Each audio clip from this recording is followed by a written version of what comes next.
tradicional feira agropecuária de Mato Grosso do Sul, a Expo Grande, começa amanhã e segue até o dia 15 de abril no Parque de Exposições Laucídio Coelho. E tem programação para os produtores de ovinos. No dia 7 acontece mais uma edição do Simpósio de Ovinocultura do Estado. As informações com Kylie Rodrigues no quadro Tecnologia e Produção.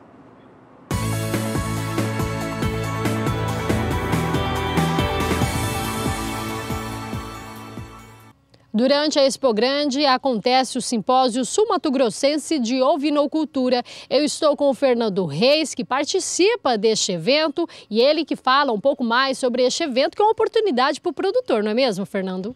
Isso, ao longo desses anos, a Associação dos Criadores aqui do Mato Grosso do Sul tem buscado fazer esse encontro com o potencial de atração dos produtores, e a escolha dos temas tem sido mostradas e discutidas entre os associados para que a gente tenha uma programação mais possível direcionada e de interesse dos criadores.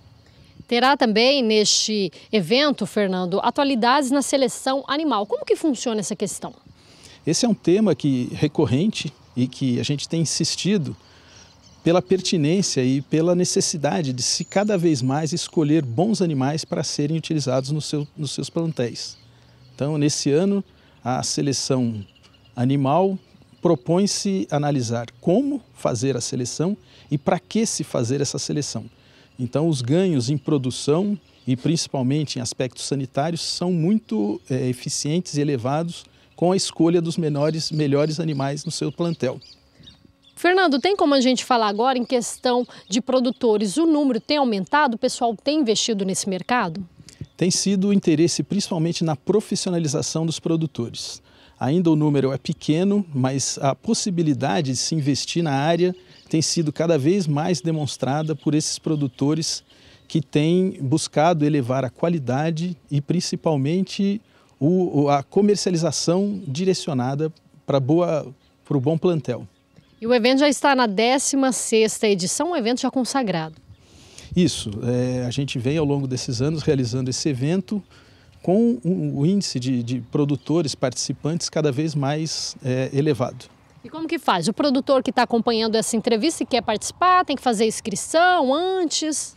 O simpósio acontece no dia 7 de abril, é um sábado, lá no auditório do Parque de Exposição da Acrisul, e a inscrição pode ser feita no local a partir das 8 horas da manhã. Kylie Rodrigues para o SBA. 6h10 no horário de Brasília. Vamos trazer de um dos nossos recentes parceiros comerciais, a Virbac, um produto que começa a ser divulgado aqui na nossa programação. Trata-se de um suplemento mineral injetável. Veja na reportagem do Kleber Rabelo. Estou aqui com o Bruno Lima, gerente técnico de bovinos da Virbac. Nós estamos na estância Pecuária BR. Vamos apresentar um produto para melhorar o ganho de peso do seu animal. Nós estamos num lote, mostrando aqui um lote de animais que já estão adaptados ao terreno. Qual seria o desafio de colocar o fosfosal já nesses animais que já estão bem tratados, que já estão acostumados, familiarizados com o terreno, Bruno? O grande desafio desses animais agora, daqui para frente, que é um lote destinado à engorda, é reduzir o tempo de pasto e engordar mais rápido. Então melhorar o ganho de peso desses animais. O fosfosal ele vai ajudar esses animais porque ele é um multimineral injetável com uma alta concentração de fósforo. Então ele vai ajudar esses animais a melhorar o apetite, a absorver melhor os nutrientes que estão na pastagem e no coxo com mineral e reduzindo esse tempo de pasto. Então a gente recomenda o fosfosal nessa categoria para estimular o ganho de peso diário desses animais. É importante a gente falar para o pecuarista que está acompanhando que o fosfosal é um suplemento mineral da Virbac, é um suplemento injetável, traz um ganho expressivo de peso. Foi feita uma pesquisa aí, vocês analisaram, pesaram os animais e houve um ganho de peso diário de 110 gramas, né? Isso, nós acompanhamos trabalhos em todo o Brasil. Certo? Publicamos um estudo onde demonstrou que nesses animais, numa fase de adaptação ou num animal que já está a pasto, adaptado, quando suplementado com fosfosal, apresenta um ganho superior em média diária de 120 gramas a mais. Então é um produto que se paga e uma tecnologia muito lucrativa para o pecuarista. Muito obrigado pelas informações, Bruno. Conhecemos aí o Fosfosal da Virbac, um investimento que vale a pena para você, pecuarista, que quer aumentar o desempenho e o ganho de peso do seu animal. Kleber Rabelo para o SBA. Agora vamos de previsão do tempo, instabilidades nos próximos dias nas áreas de pastagens no centro-sul do país. Quem traz os detalhes, Juliana Rezende.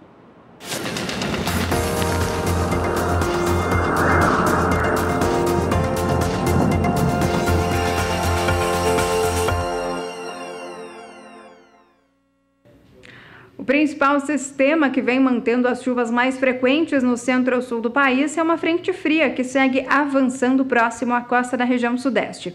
As condições hídricas do solo vêm favorecendo grande parte do crescimento dos pastos no centro-sul do país e nos próximos dias tem previsão de chuvas mais significativas entre Mato Grosso, Goiás e Minas Gerais, principalmente por conta do avanço desse sistema frontal. Chuvas bastante expressivas entre Goiás e Minas Gerais, pancadas que podem alcançar acumulados de até 50 milímetros.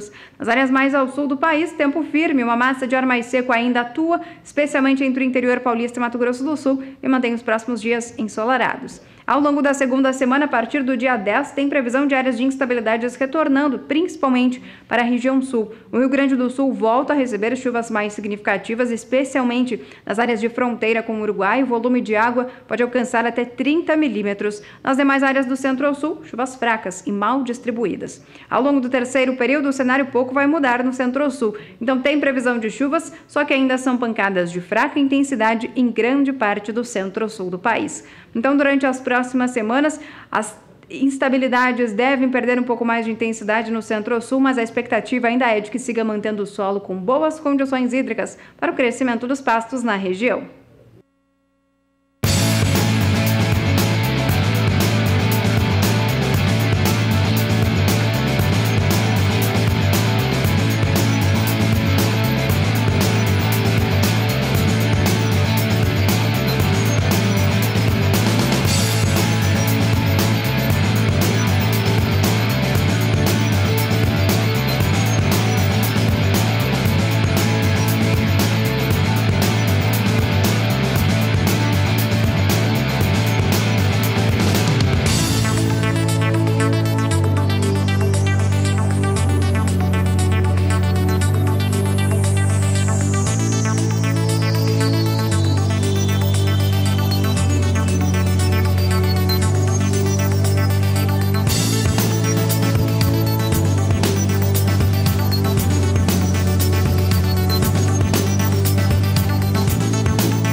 Seis e 15, agora as informações de um confinamento localizado no interior do estado de São Paulo, fazenda Turbilhão, que abate cerca de 90 mil bovinos por ano. A nutrição conta com assessoria e produtos de um parceiro comercial nosso, a Cargill.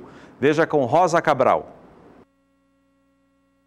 A natureza ao alcance dos olhos. E mais de perto se avista a estrutura onde funciona o controle da fazenda e confinamento Turbilhão, na região de Estrela do Oeste, no estado de São Paulo.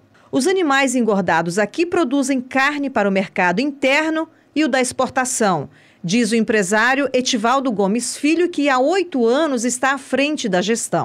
Que aqui é um dos mais preparados confinamentos do Brasil. Muita tecnologia, não é mais fazenda, é uma empresa, uma indústria grande aqui, sempre respeitando o bem-estar animal, treinamentos constantes. Mas o que a gente mais preza aqui é pela excelência, pela qualidade. O projeto tem capacidade para atender 30 mil cabeças. A média de abates chega a 90 mil animais por ano. A rotina do confinamento é rigorosa, da entrada ao trato. Na chegada, os animais são pesados, descansam por 24 horas para amenizar o estresse. Após esse período, são apartados por raça e peso. Brincados e rastreados, seguem para a engorda. Os animais jovens, no caso das novilhas, é direcionado uma ração de crescimento, depois adaptação, depois terminação. Esse animal permanece aqui em torno de 120 a 150 dias, tanto as novilhas jovens como os angus. O macho Nelore vai pelo mesmo caminho. Faz a dieta e recebe a ração de adaptação pelo período de 21 dias. Ele fica de 90 a 110 dias no confinamento. E a responsabilidade de fornecer o alimento para os bovinos é assinada pela Nutron, a nutrição animal da Cargill. Então nós usamos um núcleo específico para adaptação. Esse núcleo ele tem maior concentração de macro e microminerais, tem alguns minerais orgânicos, tem aditivos alimentares, tudo isso para chamar, para atrair o animal ao coxo. Depois nós temos uma dieta de crescimento. As novilhas jovens, que são direcionadas a um programa de carne de qualidade, elas ficam ao redor de 70 dias nessa dieta de crescimento. Qual que é o objetivo? Fazer com que elas se desenvolvam, cresçam, antes de depositar gordura. E por fim, nós usamos a dieta de terminação, com o principal objetivo de terminar a fase de deposição de gordura nesses animais. E na fase de terminação, nós também usamos um núcleo específico para terminação. No caso aqui nós utilizamos o núcleo Máxima Marathon, também é de alta tecnologia, com fonte de macro, microminerais, vitaminas e também aditivos alimentares.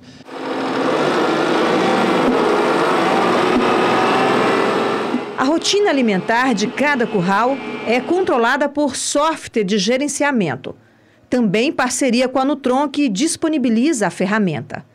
Ele me fala qual tipo de ração que o animal está comendo, qual a quantidade por dia que ele vai comer, a porcentagem e quantos tratos que eu vou dar para ele. O controle alimentar é avaliado por 3 padrões de notas. Crumbs, que é migalhas, né, sobra. O wet, que é lambido, o animal acabou de lamber o coxo, então até pouco tempo havia comida. E dry, que é seco, que o animal já comeu, já tem bastante tempo que não tem comida. E o inventory, o inventory simplesmente é o inventário, quer dizer que sobrou uma comida. Quando sobra essa comida, a gente temos que fazer uma estimativa do que sobrou no coxo. Na avaliação dos gestores, a parceria engorda o boi e o bolso. Uma qualidade melhor de engorda, bons resultados financeiros, em cima do apoio deles, e o pessoal técnico nos ajuda, inclusive, na gestão aqui também. Pedro, é da Cargill também o software piloto no Brasil, que faz todo o controle da empresa, né? Qual é a conclusão em eficiência? Essa ferramenta nova, esse Power BI, foi desenvolvido em parceria com nós aqui. Somos o primeiro confinamento a usar. A informação é muito rápida e temos tudo, desde a compra, de ganho médio, de carcaça, de fornecimento, de trato. Ajuda muito a tomar decisão. No caminho da parceria, conectado com os objetivos das duas empresas, esta sala, que lembra mais um cinema. Todos os setores têm as suas metas, têm os indicadores.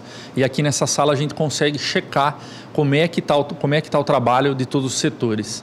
Além disso, a sala conta com um trilho no teto, né? Que nós conseguimos também fazer alguns treinamentos de carcaça, desossa, qualidade de cortes, para o pessoal entender quais são os tipos de animais que eles produzem aqui.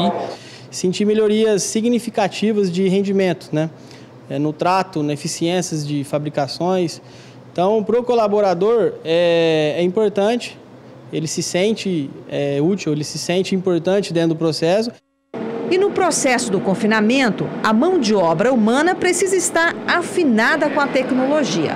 Aí entra a bonificação para o trabalhador que evitar desperdício no trato.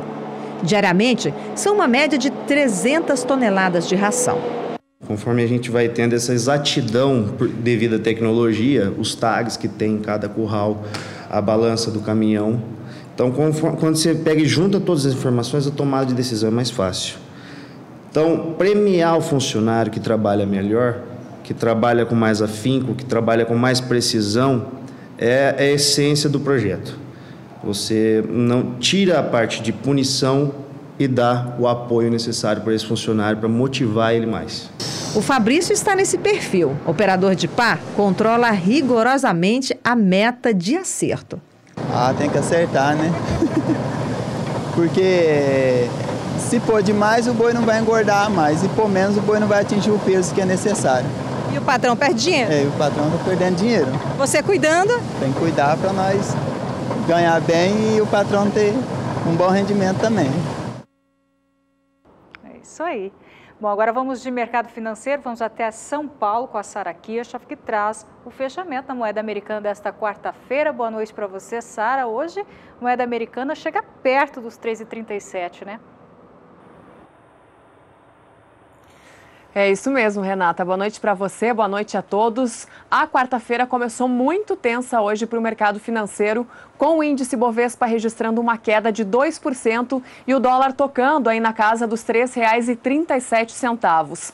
No exterior, o que ajudou a impulsionar a alta do dólar foram as medidas adotadas pela China em relação aos produtos importados dos Estados Unidos, com uma sobretaxação aí de 25% em diversos produtos, inclusive na soja, nas carnes, também aviões, carros, uísques e outros produtos.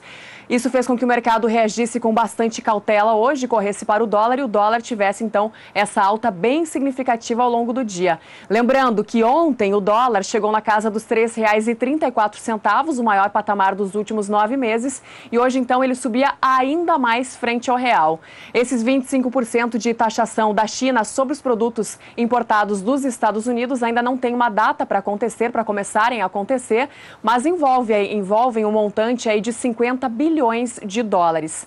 Só que no decorrer do dia, os ânimos foram se acalmando. O presidente norte-americano Donald Trump disse que não há uma guerra comercial entre China e Estados Unidos. Isso fez com que o mercado ficasse um pouco mais tranquilo. E aqui no Brasil, o mercado financeiro acompanha também os desdobramentos do julgamento do pedido de habeas corpus do ex-presidente Luiz Inácio Lula da Silva no Supremo Tribunal Federal, que ainda está acontecendo. E dependendo do resultado, os reflexos devem vir amanhã no mercado. O dólar, então, que chegou aos R$ 3,37, chegou perto dos R$ 3,37, termina o dia aos R$ 3,34 mais uma vez, com uma leve alta de 0,05%.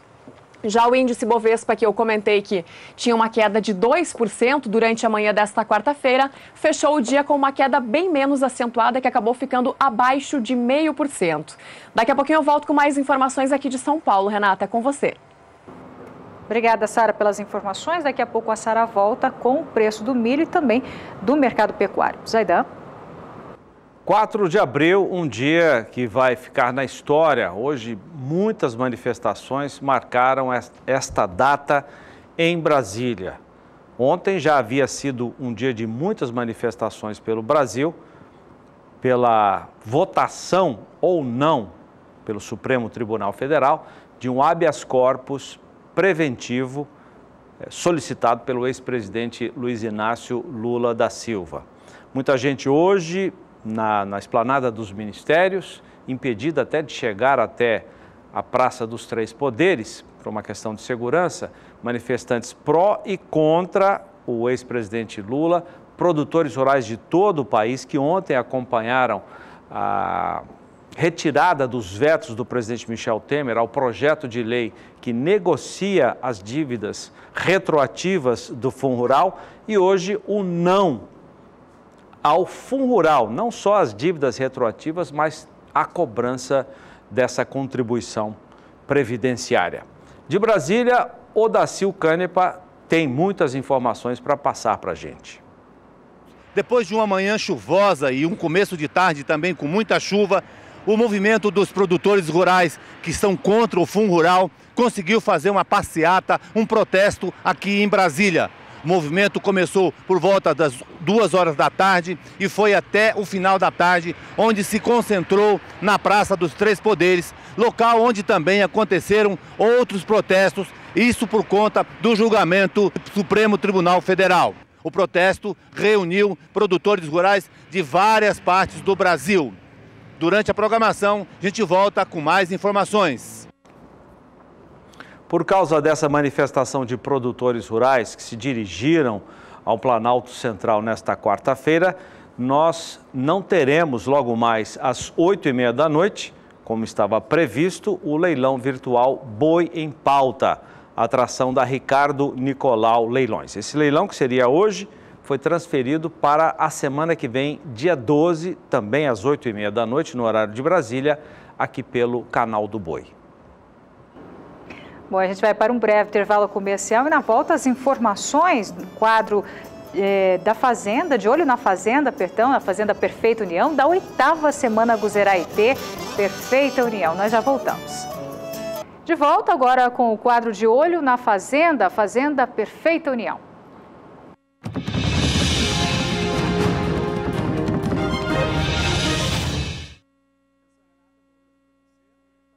Segue até esta sexta-feira a 8ª semana Guzeraitê dos irmãos Toneto, da Fazenda Perfeita União. Vamos direto a Pirajuí, no estado de São Paulo, com o repórter Daniel de Paulo, que tem mais informações sobre a programação da semana e também sobre a seleção dos touros que irão a leilão neste sábado. Boa noite para você, Daniel. Boa noite, Renata. Boa noite a você, a todos os que acompanham esta edição do Pecuária BR. Uma seleção extremamente rigorosa, com um descarte que foi realizado ao longo dos anos todos e a multiplicação apenas de indivíduos que sirvam para dar segurança ao mercado e produção no campo, com aquilo que a indústria pede, o mercado pede, Tarcísio. Nós estamos aqui com o Lucas Verdó, que vai falar também sobre um componente importante dessa cadeia, que é o resultado da genética deles no campo. Mas eu queria destacar contigo, a gente daqui a pouquinho vai mostrar uma sequência desse procedimento de seleção aqui dentro do Guzeraitê, desde o nascimento dos bezerros até a seleção deles para entrar no catálogo do leilão. Mas a gente já tem, para sábado, 80 reprodutores. 100% do leilão é positivo. Dessa vez é o primeiro grande volume de animais com a segurança de eficiência que você precisa ter para poder distribuir para o mercado, né, Tarcísio? Boa noite. Boa noite, Daniel. Boa noite, Renata. Esse é o primeiro leilão nosso e eu acho que também é um dos únicos hoje do país, hoje, que tem todos os animais com avaliação para eficiência alimentar, temperamento, índice super precoce funcional, que é feito através da ultrassonografia, né, feita pela VAL, e a NCP também. E mais ainda também característica marmoreio, que na minha opinião é menos importante, mas também tem. Antigamente a gente conseguia avaliar só uma parte desses animais e com a introdução agora dos custos integrados, 100%. Então, hoje a gente tem condição de produzir com aquele desempenho que a gente vinha conseguindo anteriormente, mas agora com menor consumo de alimentos. A gente sabe que é muito difícil apontar destaques, mas sempre tem por causa dos números. Podemos apresentar alguns deles? Sim. Que vão estar à disposição no sábado, sempre em lotes individuais. A gente vai ter, a partir de 2 horas da tarde, um grande volume de negócio. Deixa eu chamar, então, o lote 1 do leilão de sábado, para que o Tarcísio possa apresentá-lo com um pouco mais de detalhes e você conheça melhor esse que é um dos destaques do leilão. Quem é? O lote 1... é um filho do ioiô, é um animal que vai 50% à venda. Esse animal, ele não tem 24 meses completo, está com 23 meses, ele está pesando 636 quilos, ele tem uma série de 38 centímetros e ele é praticamente superior e elite para todas as características que ele foi avaliado. Para a gente ter uma ideia, Daniel, esse animal tem margem arroba, que é o índice econômico da prova, o que ele deu de resultado naquele período que ele foi avaliado, de R$ 42,84. Significa que? Significa que esse animal ele teve um lucro de R$ 42 por arroba, e com grande diferencial. ele ganhou 2,142 kg na prova. Então, quer dizer, esse animal ganhou quase 2,5 arrobas por mês. Isso aí, ele teve um lucro de R$100 por mês enquanto ele ficou em confinamento. E uma coisa bacana também que eu queria salientar, esse animal hoje ele não está em confinamento mais. Ele está no piquete. Fazem já 4 meses que acabou a prova e eles estão nos piquetes pastando e recebendo uma suplementação. Então esses animais podem ir para qualquer lugar do país que eles estão adaptados. Daí a gente pode até chamar na sequência já o lote 2? Lote 3. 3. Lote 3. Deixa eu ver o lote 3, porque é muito difícil apontar a diferença. Eu, por exemplo, que não tenho assim tanta familiaridade com essa genética, olha lá, já mudou, mas parece que não mudou, mas mudou. Esse é o lote 3 do leilão. Esse animal mudou, ele deu mais lucro que o outro. Mais ainda? Mais lucro que o outro. Esse animal, ele tem uma margem arroba, Daniel, de R$ 49,69. Então, quase R$50 de margem arroba por arroba produzida. De 443 animais, ele está classificado como 28º em melhor margem arroba. Então, esse animal...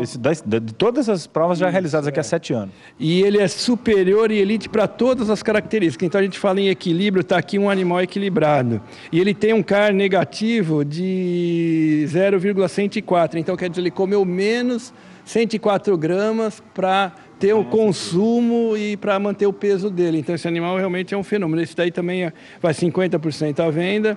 É um animal que é filho do ilustre da Rosalito, com um caldo IT que é GOB-T. E na avaliação da NCP, que também vai ter os animais, ele é top 2%. Equilíbrio. E tudo isso que está falando tem uma média alta herdabilidade já estudada, porque na prova que acabou agora, com esses caras que estão elencados aí para o leilão de sábado, já tem muitos filhos dos primeiros avaliados na prova. Aliás, no leilão, nas partes importantes do leilão, vai ser talvez uma que tenha tido mais dificuldade para captar, e está aqui o cara que foi buscar sanguinariamente lotes lá na propriedade das pessoas que usam essa genética. Lucas, como é que foi tirar esses... Porque ninguém quer vender isso em leilão, porque está com a indústria pedindo, o gancho está esperando esses bichos. Mas nós vamos ter 700 produtos de corte filhos dessa genética. Muitos deles já filhos de eficiência alimentar avaliados aqui. Queria que você falasse sobre isso, porque você está com a nossa equipe andando aqui pela região, buscando essas imagens que nós vamos mostrar no sábado. Boa noite, Lucas. Prazer em tê-lo aqui. Boa noite, Daniel. Boa noite, amigos telespectadores do canal do Boi. Daniel, estamos com o leilão sábado aí, né? Grande parte desses animais que estão à venda no leilão do gado de corte são filhos dos touros do projeto da eficiência alimentar, né? Animais filmados, quase todos os lotes com peso, né? Então, um gado aí, Daniel, muito bom, viu? Mas é difícil tirar da turma. Não, Lucas, eu não vou vender não, porque você já está escalado, o povo está esperando, será que tem... Na verdade, é um prestígio para o leilão, né? A presença desses animais. Sim, Daniel, até hoje, inclusive, a gente apartou 2 lotes lá e a pessoa só cedeu para a gente esse gado porque é para o leilão do Tarcísio. São filhos dos touros, né, da eficiência alimentar, e então mais um pouquinho eles... Hoje firmamos um lote de bezerro de 8 meses, deu 270 quilos. E as fêmeas, irmã, 242 quilos.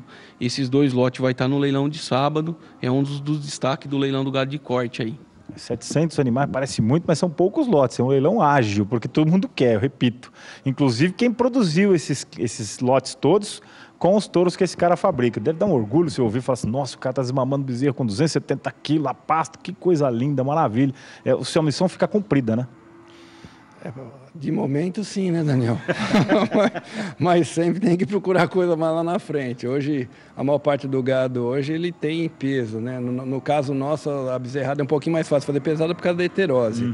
Mas acho que tem muita coisa ainda para trabalhar aí para frente. Inclusive agora o próximo desafio é maciez de carne, né? A gente também, se Deus quiser, daqui 1, 2 anos já vai ter essa avaliação já. Já começou esse procedimento e nós já mostramos isso na nossa programação e vamos falar um pouco mais sobre isso aqui no De Olho na Fazenda. Para a gente completar e fechar esse pacote de benefícios que é a utilização do Guzerá no cruzamento industrial, primeiro ou a qualquer momento com zebuíno, depois com tricross, queria que você falasse da distribuição. Talvez a grande novidade do leilão, além desses números todos serem muito positivos, é a abrangência do frete. Hoje você vai distribuir para o Brasil inteiro, né? Os números melhoraram, o gado melhorou e o frete também melhorou. Então, a pessoa que quiser comprar um touro hoje, estiver lá no Mato Grosso, nós vamos entregar. Se tiver lá no Pará até Marabá, um touro, nós vamos entregar. Então, nós só não vamos ter frete para um animal, só no Nordeste, no Rio Grande do Sul, Santa Catarina, que é fechado, né? E o resto nós vamos ter para todo o Brasil, aí nós vamos entregar. Tocantins, o cara quer comprar 2 touros, 2 novilhas, leva. Até um touro, se ele comprar lá, ele entrega. É óbvio que ele vai receber na fazenda, se a fazenda tiver estrada que comporte uma carreta entrar e sair, né? Se for do Marabá, lá no Pará, dali, por exemplo, a Ilha do Marajó é pertinho, quer dizer, é uma abrangência incrível, aquela rota que você lembra das linhas, né? Que faziam aquela distribuição do mapinha, aquela lá não existe mais, nós já deletamos. Aliás, guardamos no arquivo morto, que a gente chama aqui na organização, de todo o banco de imagens riquíssimo que o Guzerá-IT tem, e a gente já tem essa rota de frete antiga guardada, porque essa abrangência agora é nacional. Quer dizer que os caras que já produzem bastante isso ainda tem esse benefício, ganham um presentão no sábado com esse baita frete que os irmãos Toneto entregam. Obrigado, Tarcísio. A gente vai voltar daqui a pouco, viu, Renato? Obrigado, Lucas. Daqui a pouquinho a gente vai voltar para falar dentro do Na Batida do Martelo, também no Agro Leilões, mais informações sobre esse leilão. E aí sim nós vamos colocar no ar o procedimento de seleção dos touros para leilão aqui no Guzerá-IT. Desde o nascimento, nós temos imagens de uma vacada parida extraordinária, depois eles garrotes passando por avaliação, depois eles já dentro do consumo alimentar, na prova de eficiência alimentar, a partir daí com ultrassonografia, medição de temperamento, que é um dos componentes importantes desse Guzerá-IT, enfim, até ele ser catalogado, está aqui presente nesta relação que vai ser distribuída no sábado. Nossa transmissão começa às 9 da manhã com uma mesa redonda especial com o tema Mais com Menos, cuidado com o boi ladrão. Daqui a pouco a gente volta para falar um pouquinho mais disso. Renata.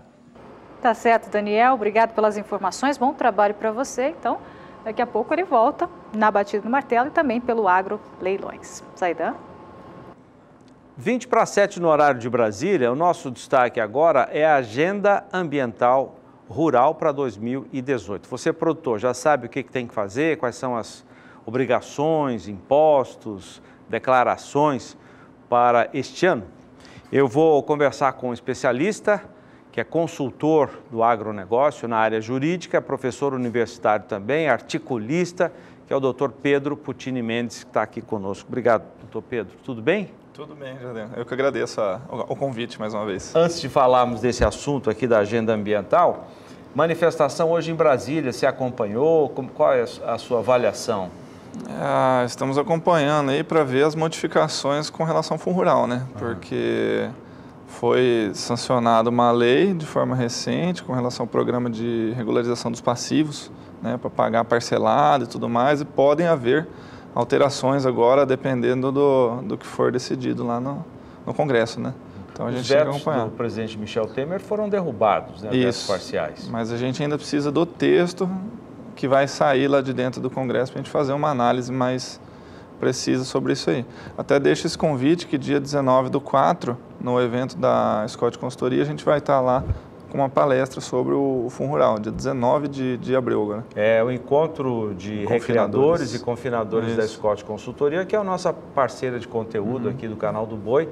17 a 20, são 3 dias de palestras, 17, 18 e 19, dia 20 é um dia de campo na região de Ribeirão Preto, onde vai acontecer esse evento. Sua palestra vai ser quando? Dia 19 às 2 horas da tarde. 2 da tarde. Então, desde já, boa palestra para você e para toda a equipe da Scott Consultoria também. Mas muito bem, vamos falar da Agenda Ambiental Rural para 2018. Tem aqui, doutor Pedro, a primeira notícia da agenda, prorrogação do CAR, que é o Cadastro Ambiental Rural, mais uma vez prorrogada sempre para o mês de maio, desta vez para o dia 31 de maio de 2018 agora. A outra notícia da agenda ambiental foi a retomada no último dia 22 de fevereiro e a conclusão no dia 28 de fevereiro do julgamento das ações diretas de inconstitucionalidade também do Código Florestal. O Supremo votou, foi aquela apreensão toda, aquela preocupação. No finalzinho do segundo tempo, 6-5. 6-5, o voto do ministro, agora me fugiu a memória de qual foi o último ministro, você deve lembrar, que deu o voto favorável aos anseios da grande parte da classe de produtores. O que mais nós temos de importante na agenda ambiental para este ano, doutor Pedro? Bom, a conclusão, né, do prazo do cadastro, dia 31 de maio, e a preocupação, na verdade, não é essa, né? O que eu chamo a atenção é a fase posterior, né? O que vem nesse pós-CAR. Esse pós-CAR que vai ser a conferência de todas essas informações. Enquanto isso, o que está acontecendo, Zaidan, que me chama a atenção, é que muitos produtores já estão recebendo multas ambientais, mesmo antes da conclusão dessa análise. Essas multas estão vindo por fiscalização, por meios até tecnológicos, né? Os órgãos de fiscalização estão usando drones, estão usando mapeamentos para cruzar isso no sistema. O produtor deve ficar muito atento, né, até que o seu cadastro esteja analisado. Inscreveu não quer dizer que está tudo certinho, né? Como que ele fica atento? Acessando o sistema, né? Acesse o sistema periodicamente, confira se não tem nenhuma mensagem de pendência, né? Porque se tiver pendência, já faça a correção para evitar que receba fiscalização por esses dias agora, né? Por conta de algum probleminha de preenchimento. E depois há muitas críticas da comunidade internacional de que o Brasil não cuida do seu ambiente, que ele só produz alimentos baratos porque as custas do desmatamento, da Amazônia, etc. e tal. E, no entanto, essa lei é muito rigorosa, porque você está dizendo, não basta fazer a inscrição. O produtor fez a sua inscrição no cadastro, bom, agora eu estou tranquilo, vou cuidar do ITR, de outras obrigações. Mas não, ele tem que ficar atento. Tem que ficar atento até que seja avaliado o cadastro, né? Essa conversa sobre o nosso meio ambiente, isso precisa ser superado, né? A gente precisa pular para uma próxima agenda. Veja a importância do CAR. Com o CAR a gente descobriu que temos mais da metade do território brasileiro de vegetação nativa, são 65%, segundo a Embrapa. E o que a gente faz com isso agora? Agora a gente parte para uma próxima agenda, mostrar esses números de maneira incansável no mercado externo e buscar nichos de mercado que comprem produtos de áreas sustentáveis, preservadas. Então a gente precisa agregar valor ao produto do produtor cumprindo a lei. Isso é interessante, né? Então essa é a nossa próxima agenda.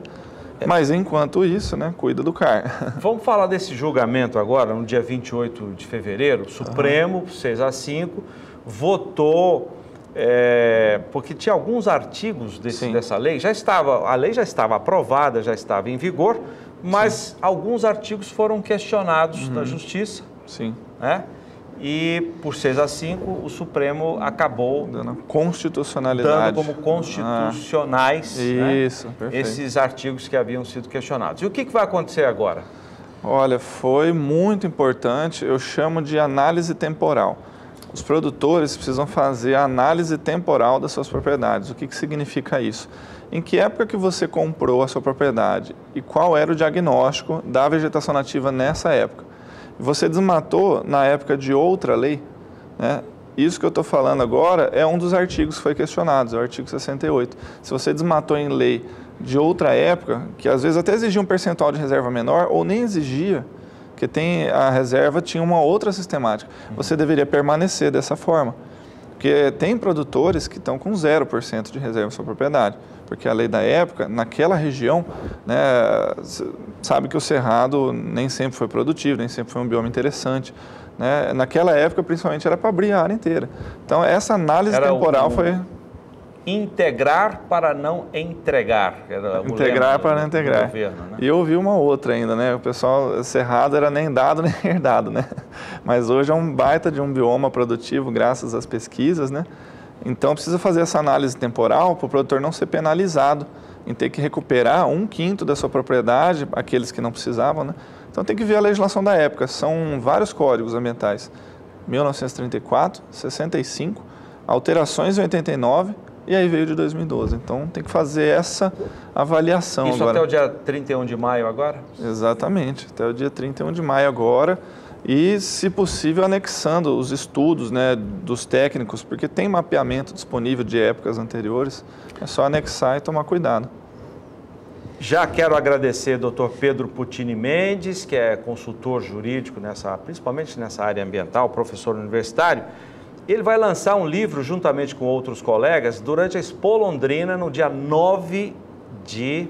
Semana que vem, né? Semana que vem, 9 de abril. Dia 9 de abril, inclusive nós estaremos com a unidade móvel, porque tem um leilão à noite, o Adriano Idival vai estar lá. Por gentileza, esse livro, depois a gente vai dar detalhes, só o nome e horário do lançamento. Sim, esse livro é o direito aplicado no agronegócio, com uma análise de vários temas. Escrevemos o livro entre vários autores, né, cada um com um tema diferente. Eu até coloquei um capítulo sobre demarcações de terras, tem questões ambientais, enfim. Então vai ser um livro que vem a agregar aí para a nossa base de defesa, né? Então, convido a todos para prestigiar no período matutino um debate que a gente vai fazer junto com o lançamento. No Parque de Exposições, Sociedade perfeito. Rural do Paraná. Sucesso para todos na Expo Londrina, uma das maiores exposições agropecuárias do país. Doutor Pedro, obrigado. Agradeço, Saidan.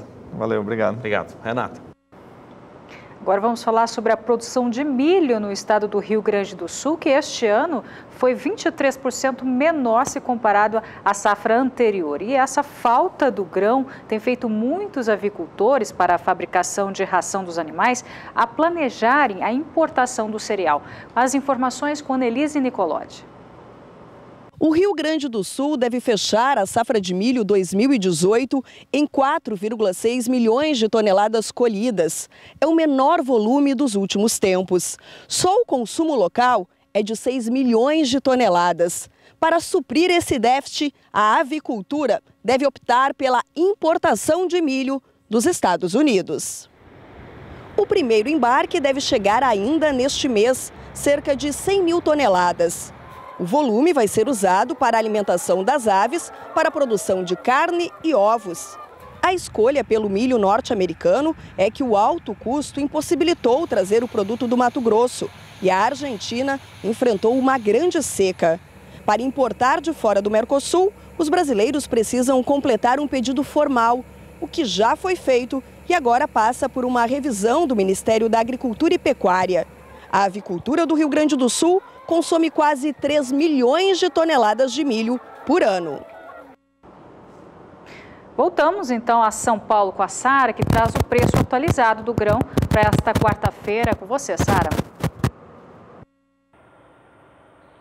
Isso mesmo, Renata. A gente vinha falando em preços mais baixos para o milho agora em abril, depois de uma forte alta em fevereiro, de uma alta bem menos acentuada no mês de março. Só que hoje o preço do milho em Campinas, no indicador CPE, aparece quase 2% mais alto do que os preços ontem. Aqui na tela a gente acompanha esse movimento.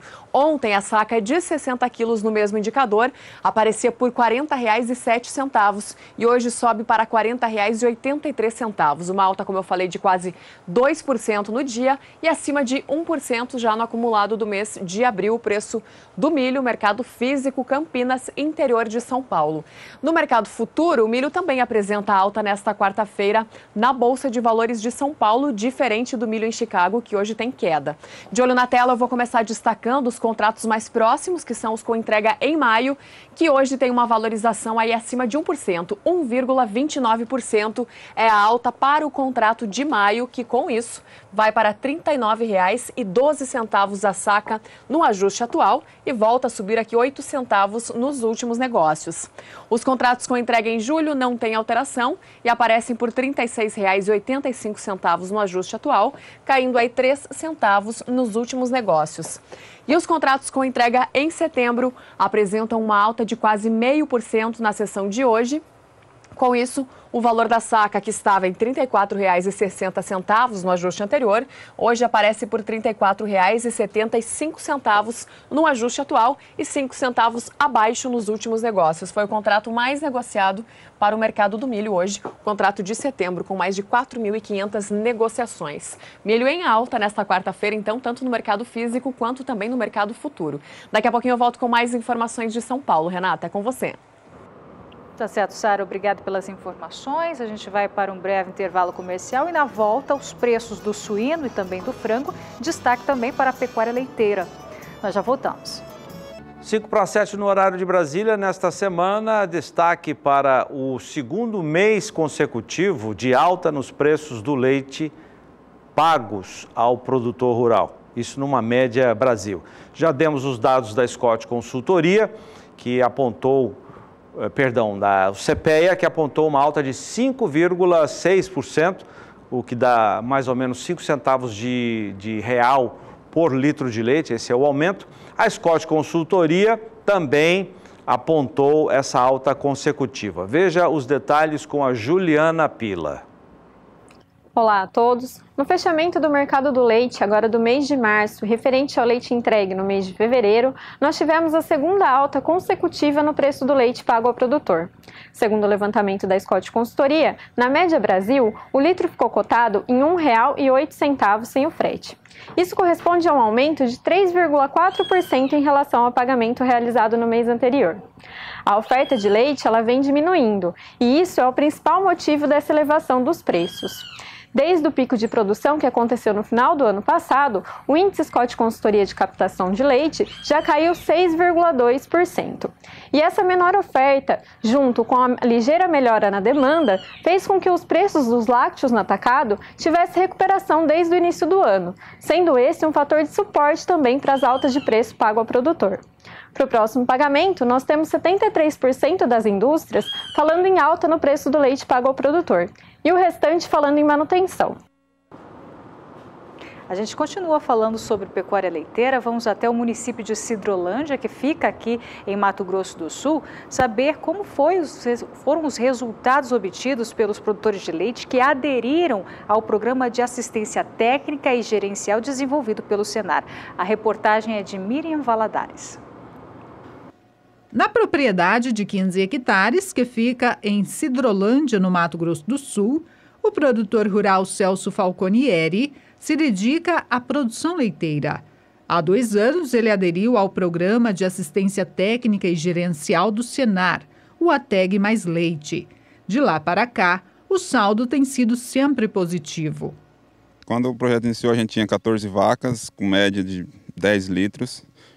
No pico a gente chegou com 32, com média de 16 litros. E o que mudou foi com relação à alimentação e o manejo correto. A gente fez comida à vontade, onde os mesmos animais que a gente conseguiu chegar nesse pico com 16, em média 16 litros vaca dia. A genética também tem lugar de destaque na propriedade. Para alcançar os bons índices produtivos, nada melhor do que a raça Jersey, que além da aptidão leiteira, é fértil, dócil e bem adaptada. Hoje são produzidos em torno de 490 litros leite dia, o que garante uma renda mensal de R$ 14 mil e anual de quase 170 mil. Essa propriedade, por exemplo, ela já vem utilizando durante esse período no melhoramento genético, a utilização da inseminação artificial. Está se utilizando hoje semi-sexado.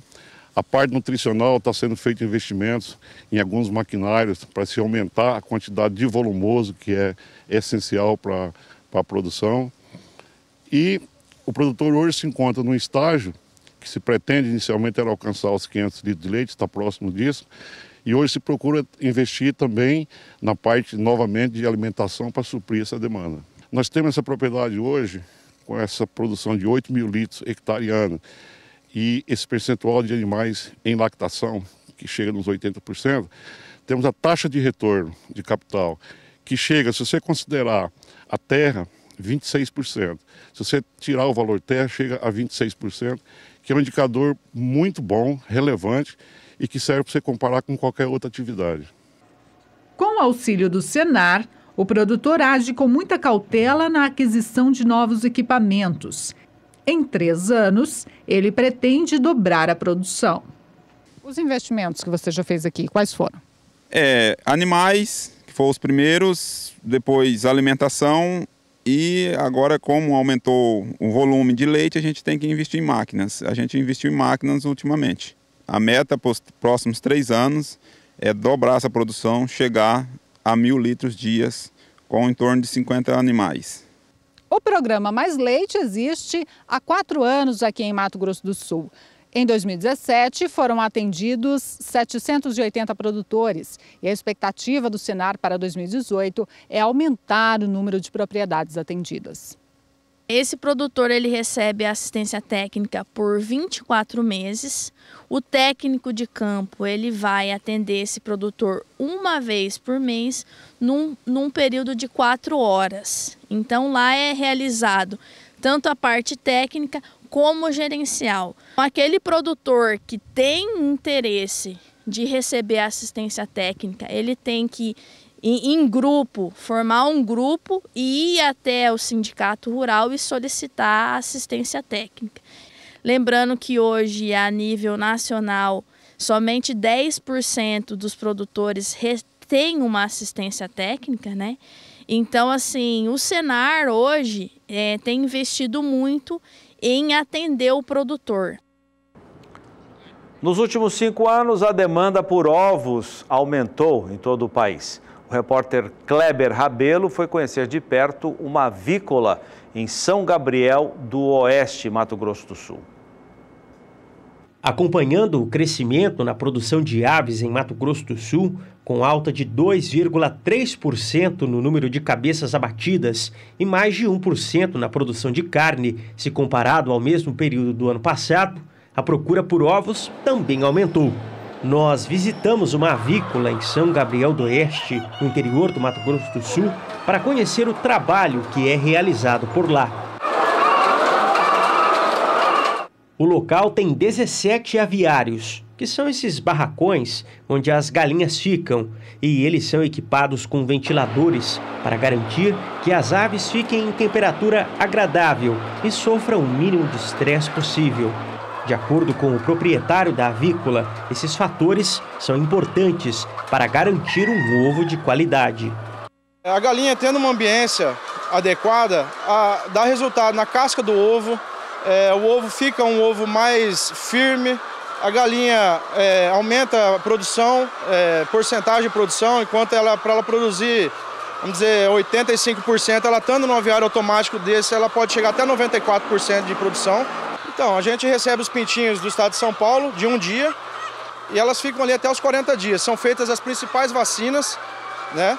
Porque o pintinho é feito em grande escala, então ele vem totalmente sem imunidade para cá e chegando na granja ele é feito o tratamento mais cuidadoso possível, com iluminação especial, com aquecedores, para aqui quando chegar na época de produção eu ter o resultado de uma galinha saudável.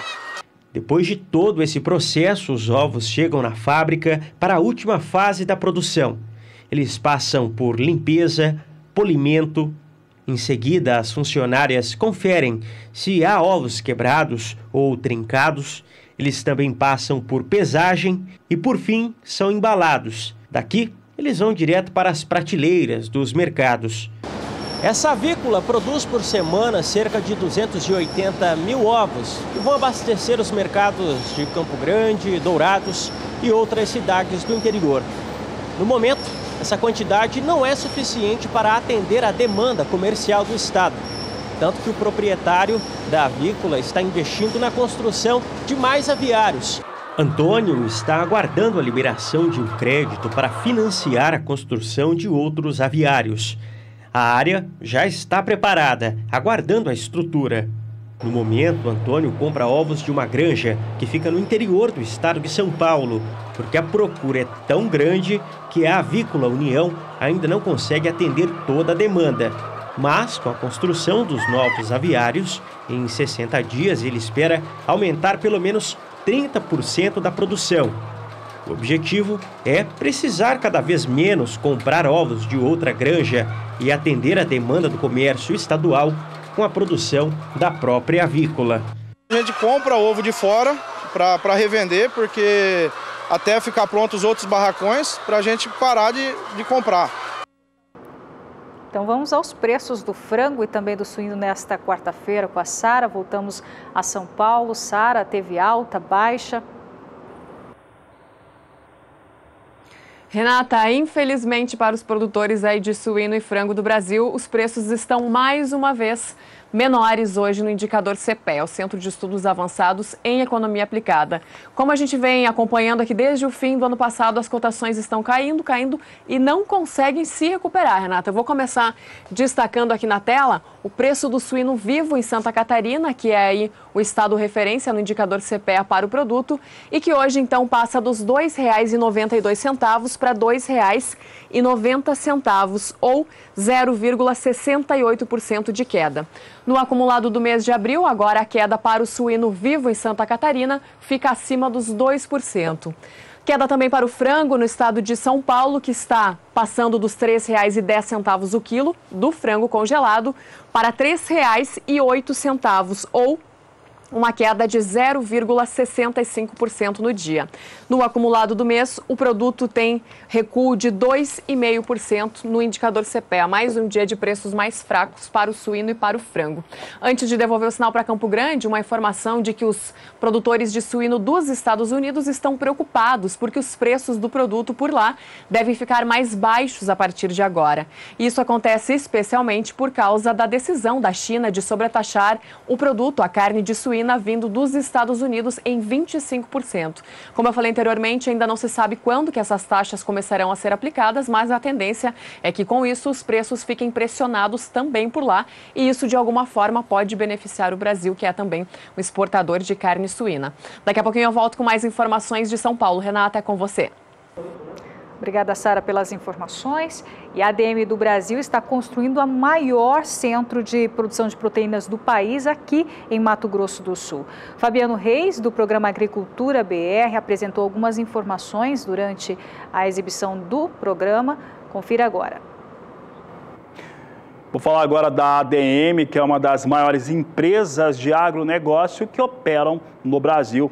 Essa empresa tem cerca, um pouco mais, inclusive, de 3 mil colaboradores, 3 mil funcionários que atuam dentro das suas instalações no Brasil, que é responsável por algumas marcas de óleo de soja e também algumas linhas especiais. Opera também nesse processamento em relação aos silos que tem no Brasil, são cerca de 40 instalações e tem tido resultados muito positivos no país. Tanto é que tem ampliação. E essa ampliação vai ocorrer, ou já está ocorrendo, na capital do Mato Grosso do Sul, em Campo Grande. Essa situação da ADM ocorre por conta da construção de uma fábrica de proteção de proteína de soja próxima às instalações existentes de processamento de grãos na própria capital de Mato Grosso do Sul. São mais de 5 mil colaboradores na América Latina, de acordo com as informações da ADM, empresa que está instalada na Argentina, Brasil, Bolívia, Chile, Paraguai, Peru e Uruguai. Presente em toda a cadeia do agronegócio, a empresa opera 8 plantas de processamento de soja, 2 de biodiesel, 2 de processamento de amendoins e mais de 60 silos e portos na Argentina, Brasil e Paraguai. Em relação aos silos, são 70 que a ADM possui no Brasil, Argentina e Paraguai. Desses 70, 40 estão localizados no Brasil. Durante essa semana, nós vamos trazer aqui alguns representantes, principalmente do governo do Mato Grosso do Sul, para falar a respeito da ADM e a instalação dessa fábrica de proteína que coloca a capital sul-mato-grossense com forte destaque em relação ao processamento de proteína de soja. Bom, e no próximo bloco, as informações, os preços atualizados do bezerro e também do mercado do boi gordo. Nós já voltamos. E amanhã, a partir das 7 horas da manhã, tem Bom Dia Produtor e tem destaques. Quem traz para a gente é a Adriana Edival. Boa noite, Adriana.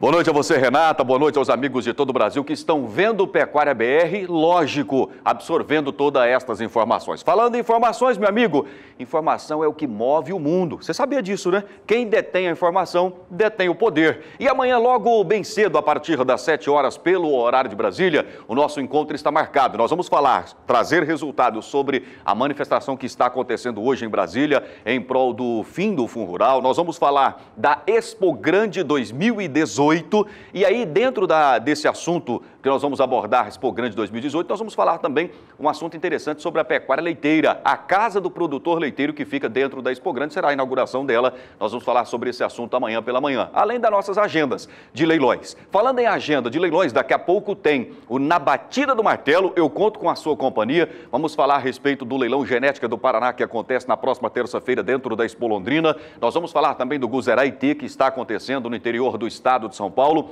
E ainda vamos falar do VRJO, que é neste final de semana, do Terra Nova Eventos, e muito mais. Obviamente, daqui a pouquinho eu conto com a sua companhia. Zaidan, obrigado pelo espaço. Legal, obrigado, Adriano. Nosso destaque agora são duas raças que têm sangue de taurinos, o Hereford e a sua versão brasileira, ou até americana também, no cruzamento do Hereford com o zebuíno, que é o Braford. As duas raças promovem carne de muita qualidade. A repórter Rosa Cabral conversou com o criador e você vai ver essa conversa agora. O nosso assunto agora é comentar da evolução das raças Hereford e Braford, na região do Paraná, uma extensão aí da Associação Nacional. E conte pra gente como é que está o mapeamento das raças aqui no estado. São mais ou menos 42 municípios aqui, que é a união de vários pecuaristas em prol dessas mesmas raças e em prol de uma pecuária de corte no Paraná cada vez mais forte. Quando se fala em dimensão geográfica, as duas raças se comportam em que regiões do Brasil? Então, o Hereford e o Braford foram vindos do Rio Grande do Sul, né? Numa condição climática lá. Vieram sendo adaptadas no Paraná e hoje, claro, a gente busca o Hereford como a raça mãe para um cruzamento aqui dentro do Paraná, em locais mais planos, em lugar com boa fartura de comida. E o Braford já vem se destacando em condições severas. Inclusive a gente tem uma fazenda agregada nossa aqui, que as condições são bem difíceis mesmo. São áreas bem dobradas, um calor excessivo e pouca fartura de comida. E ele vem resistindo muito bem. E essas raças de corte, né, se destacando hoje um movimento nacional à procura de carne de qualidade, né? Precocidade, né? Animais sendo abatidos jovens com um peso de mercado. Marmoreio de carne, que vem trazer essa maciez que o mercado busca hoje, né? Então, basicamente, essas duas características são mais fortes, né? Que é um animal precoce, né? E por ter essa precocidade e maciez de carne. Quando se fala em cruzamento, o que essas duas raças oferecem? Olha, o cruzamento com o Hereford oferece uma precocidade a outros animais, uma qualidade de carne e também uma rusticidade que se adaptaria entre as duas raças. E o Braford já é um animal que já vem de um cruzamento, né? Mas com uma heterose muito grande e que se adapta com vários tipos de animais. Vacas que criam muito bem, tem animais, bezerros pequenos ao nascer e que logo se desenvolvem muito, sabe? Então dá uma facilidade de parto muito grande, causa muito poucas percas e muito pouco desgaste a essa fêmea. Fêmeas de muito bom leite, apesar de serem raças voltadas à pecuária de corte, mas que têm um bom leite também. Então são fêmeas fantásticas. E os machos, como que eles trabalham? Os machos muito vigorosos, né? Com uma precocidade, né? Já com 18 meses aí já estão trabalhando a campo, já formados, touros formados, né? E o Braford caminha muito, vai muito atrás da vaca. O Hereford um pouco com hábitos um pouco mais noturnos, né? Mas um animal que transmite muito, já num primeiro cruzamento com qualquer raça, ele transmite muito da sua genética. Qual é a mensagem que você deixa para o criador brasileiro, né? Quando pensa em investir, por exemplo, nessas duas raças? Olha, Rosa, eu acho que o pecuarista no Brasil é uma pessoa, um profissional que acredita. Então, busque informações sobre as raças para conhecer um pouco mais e acreditem que é um mercado que não volta atrás, é um mercado de qualidade de carne que se busca no Brasil e no mundo. E não há lugar no mundo melhor do que o Brasil para se criar gado. Que acredite na pecuária, passamos alguns momentos difíceis, mas é nesses momentos que a gente precisa acreditar. O Brasil é um país muito bom, seus pecuaristas são pessoas fortes e a gente vai vencer esse desafio. Tá certo, obrigada pela conversa aqui. Falamos um pouquinho mais sobre essas duas raças, não é, já de expansão na pecuária brasileira. Rosa Cabral, para o SBA. E a escolha de uma pastagem de qualidade é fundamental para o bom desempenho e rendimento dos animais. Saiba como na reportagem de Valdir Pacheco. Pelo menos 95% da carne bovina no Brasil é produzida em regime de pastagens. A área total é de aproximadamente 167 milhões de hectares. Vale destacar que na alimentação do rebanho bovino têm surgido grandes avanços, especialmente no melhoramento das pastagens já existentes. A adoção de capins selecionados e desenvolvidos por meio de pesquisa científica no Centro-Oeste brasileiro foi uma das coisas que alavancou a capacidade de suporte e também o desempenho dos animais. As cultivares liberadas principalmente pela Embrapa, na sua maioria selecionados a partir da variabilidade natural, espelham o sucesso do método utilizado e respondem por mais de 70% do mercado de sementes forrageiras. Valdir Pacheco, para o SBA, Sistema Brasileiro do Agronegócio. 7h19, agora a previsão do tempo para a região centro-norte do país.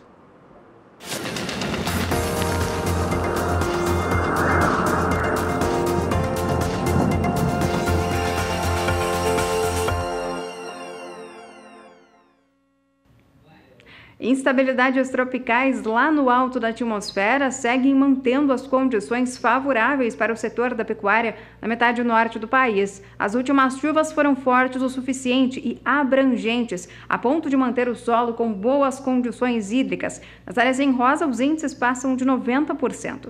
Para os próximos dias, tem previsão de chuva bastante abrangente. Grande parte da região norte até o interior do Nordeste recebem pancadas de forte intensidade. Chove em torno de 130 milímetros no Pará até pelo menos o dia 9 de abril. A partir do dia 10, as instabilidades seguem fortes, dessa vez ficando mais concentradas entre o estado de Maranhão, Piauí até o Ceará. É um sistema conhecido como Zona de Convergência Intertropical, que geralmente atua nessa época do ano, próximo ao litoral norte da região Nordeste e acaba aumentando as condições para pancadas de chuva. O volume de água segue elevado entre Maranhão e Piauí, chove mais de 100 milímetros. Apenas durante o terceiro período, a partir do dia 15 de abril, é que as chuvas perdem intensidade no interior do Nordeste e também grande parte do Pará e Tocantins. As instabilidades tropicais mais fortes, dessa vez, acabam migrando para a faixa oeste da região norte. Então, durante as próximas semanas, tem previsão de chuva forte na maior parte da metade norte do país e deve seguir mantendo o solo com bastante umidade, beneficiando o crescimento dos pastos da região. Bom, e produtores rurais de todo o país protestaram hoje em Brasília contra a cobrança retroativa do Fundo Rural. O Dacil Canepa ficou durante toda a movimentação, acompanhou durante toda a movimentação em Brasília e traz mais destaques para a gente no Pecuária BR de hoje. O Dacil? A chuva dificultou um pouco, mas no começo da tarde desta quarta-feira já eram mais de 5 mil produtores rurais que caminharam por 10 quilômetros pelo eixo monumental até os gramados do Congresso. Por conta de outros protestos que acompanharam o julgamento do habeas corpus da defesa do ex-presidente Lula no Supremo Tribunal Federal, o movimento dos ruralistas foi isolado de um lado da esplanada. Mas os produtores queriam mesmo era reclamar contra o Fundo Rural. Nós viemos com um grupo independente de produtores que estão sofrendo no Mato Grosso do Sul, sem nenhuma representação dentro do governo. E com essa manifesto que nós fizemos, não só Mato Grosso do Sul, mas a nível de Brasil, os políticos se sentiram na obrigação, acuados, porque agora é a hora de voto, eles sentiram a pressão nossa e derrubaram o veto. Mas ainda tem muita coisa para nós, produtores rurais, ainda conquistar. Agora é a hora da gente saber e escolher a pessoa para nos representar em Brasília, representar o Mato Grosso do Sul na parte do produtor rural, que é o que carrega o nosso estado de Mato Grosso do Sul e carrega o nosso Brasil. O valor total da dívida do Fundo Rural seria mais de 200 bilhões de reais, segundo o levantamento dos produtores rurais. Que ela está atrapalhando muito o nosso trabalho do dia a dia dentro da agropecuária. Então, nós, como produtores, como consultores da área de pecuária, nós somos contra o Fundo Rural porque vem de encontro com toda uma situação que deprime a produção no Brasil, que deprime a luta do produtor rural em relação à produção brasileira do nosso agronegócio. O produtor precisa ter liberdade para se expressar e para produzir alimento para a nossa nação e produzir alimento para o mundo. Além desse protesto aqui na capital federal, os produtores rurais do Brasil prometem entrar na justiça contra o Fundo Rural. Odacil Canepa para o SBA. 7 horas e 23 minutos, de volta com a Sara agora em São Paulo, para o fechamento dos mercados do bezerro e do boi. Sara, quais são os números? Vamos lá, Zaidan. No indicador CPEA, os números estão iguais para o mercado do bezerro e mais altos para o mercado do boi gordo. E de acordo com Safras e Mercado, hoje o volume de negócios foi bem inexpressivo e a variação nos preços foi muito pequena em várias regiões produtoras. Conforme o analista Fernando Henrique Iglesias, os frigoríficos ainda preferem operar com as escalas de abates mais curtas, mantendo os estoques enxutos em um momento de demanda desfavorável para a carne bovina no atacado. Há uma predileção natural, também conforme Fernando Henrique Iglesias, pela carne de frango que, como a gente mostrou agora há pouco, está mais barata. Eu vou começar destacando o preço do bezerro no indicador CPEA, o Centro de Estudos Avançados em Economia Aplicada, que, como eu falei, estão inalterados os preços na comparação com ontem para o estado de Mato Grosso do Sul. Preço do bezerro por cabeça no indicador CPEA para esta quarta-feira, R$ 1.188,64. No acumulado do mês de abril, está em queda o bezerro no indicador CPEA, uma queda que passa de 1%. A arroba do boi gordo no estado de São Paulo está 25 centavos mais alta na comparação com ontem. Ontem a gente mostrou aqui o valor de R$ 144,05 a arroba. E hoje ela sobe, então, para R$ 144,30, uma alta de 0,17% no dia e acima de 0,5% agora no acumulado do mês de abril, a arroba do boi gordo no estado de São Paulo. No mercado futuro, o boi gordo também apresenta preços mais altos para os principais contratos mais próximos nesta quarta-feira. De olho na tela, eu começo destacando os contratos com entrega em abril, que hoje sobem 0,35%. Com isso, o valor da arroba, que ontem estava em R$ 143,75, hoje vai para R$ 144,25 no ajuste atual, subindo aí mais 10 centavos nos últimos negócios. Os contratos com entrega em maio avançam quase 0,5% na sessão de hoje para R$ 144,15 a arroba no ajuste atual, caindo esses 15 centavos nos últimos negócios. E os contratos com entrega em outubro, que é o mês referência para o mercado do boi gordo, hoje registram uma alta de 0,20% e sobem para perto dos R$ 150 a arroba. R$ 149,95 é o valor da arroba para o mês de outubro no ajuste atual. Já nos últimos negócios, o valor da arroba passa dos R$ 150. R$ 150,30 é o valor da arroba nos últimos negócios para o mês de outubro, que, como eu falei, é um mês referência para o mercado do boi gordo. Com isso, eu vou encerrando minha participação por aqui hoje. Zaidan, boa noite para você. Sara, obrigado. Até a próxima. Renata. Agora, a análise de Juliana Pila, da Scott Consultoria para o mercado do boi gordo desta quarta-feira. Olá a todos! No fechamento do mercado do boi gordo desta quarta-feira, dia 4 de abril, nós observamos uma mudança de tática nas compras por parte dos frigoríficos. O desajuste entre oferta e demanda por carne bovina é o principal motivo dessa demanda. Os frigoríficos têm tirado o pé das negociações a fim de ajustar seus estoques. Em São Paulo, principalmente, existem indústrias pulando o dia de abate ou reduzindo o abate diário.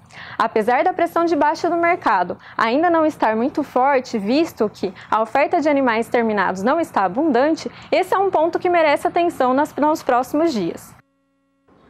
Bom, a cotação apurada hoje pela Scott Consultoria para uma boiada comum, você vai ver agora quem apresentou uma boiada mais bem acabada, com melhor logística, vendeu a preços melhores. Vamos começar pela região sul do país. Preços à vista livres de fundo rural, não teve alteração de preços, são os mesmos desta terça-feira. Na região norte, queda de R$1 na região sudeste de Rondônia. Nas outras praças, preços estáveis. Região nordeste, também sem alteração nas cotações. Vamos ver as praças de Goiás e Mato Grosso do Sul, também sem alteração de preços. Nas praças de Mato Grosso, preços estáveis da mesma forma, preços à vista, livres de fundo rural. E na região sudeste, na região norte de Minas Gerais, queda de R$1 na arroba. Nas outras praças, preços estáveis. O Pecuária BR fica por aqui. Muito obrigado pela sua audiência. Voltamos amanhã, 6 da tarde, no horário de Brasília, aqui pelo Canal do Boi. Boa noite, Renata. Boa noite, Zaidan. Boa noite a todos. Obrigado pela sua companhia. Fica agora com o Adriano Edival e na Batida do Martelo. Até amanhã. Tchau, tchau.